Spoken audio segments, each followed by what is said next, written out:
این بنا رو 45 سال پیش ساختن. حالا مرکز اندوکرینولوژی ولایتی در شهر کولاب اینجاست. هر روزش مثال در تلویزیون در رادیو مثال نشون میتونه میبینیم. خب با این دستور در توغری نمیاده.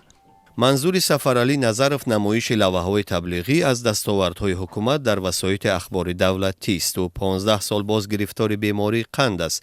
هنگام طبابت در این مرکز دیده است که سالها وضع آن تغییر نمی‌یابد. همین خیلی کلموش داره که اگر ما وری آدمای همین ترسونشه من شاید ترسیدم.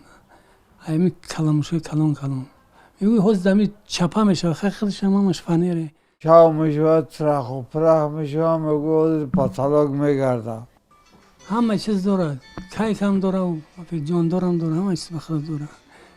در این مرکز 2554 بیمار قند را به قید گرفتند که 504 نفرش احتیاج به انسولین دارند. بیشتری آنها به مرکز مراجعت نمی کنند.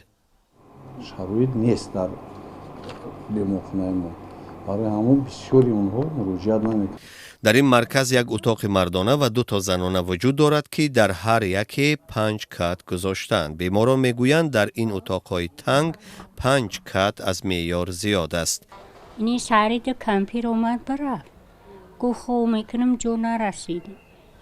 این بنا از چوب ساخته شده است. دوام این سالها فرش و سقف آن تعمیر طلب شدند. یکی همین راه میگردی پولش میگوی که حاضر میغلطم. ترق پرق کده و هیچ شرایطشون اکساز نیسته ای مجبوری چکو کنیم. تازه نگه داشتن این بینای به قول مسئولینش فرسوده مشکل است. آب نمی رسد. سنتر و سطلشون دارشون کوچه با کوچه او میکنن. یا وانه هم را پر میکنن. بعد ایمو وانه استفاده میبرن. مسئولین این مرکز میگویند چند مرتبه از جانب خدمات نگهداری تازگی و بی‌خطری جریمه شدند.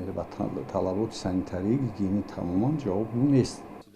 در ریاست تندرستی شهر کولاب به رادیو آزادی گفتند مرکز بیماری های قند به جای بهتر میکوچد. با این مؤسسه‌ای که مرکز بیماری دلی که میکشه با اینجا کشونده میشه. این وعده است که سالهای آخر چند بار صدا داده است. مردم فقط میخواهند مقامات از وعده به عمل گذارند. شرایطی باشد که فرض کنیم که ما هم معالجه بیابیم.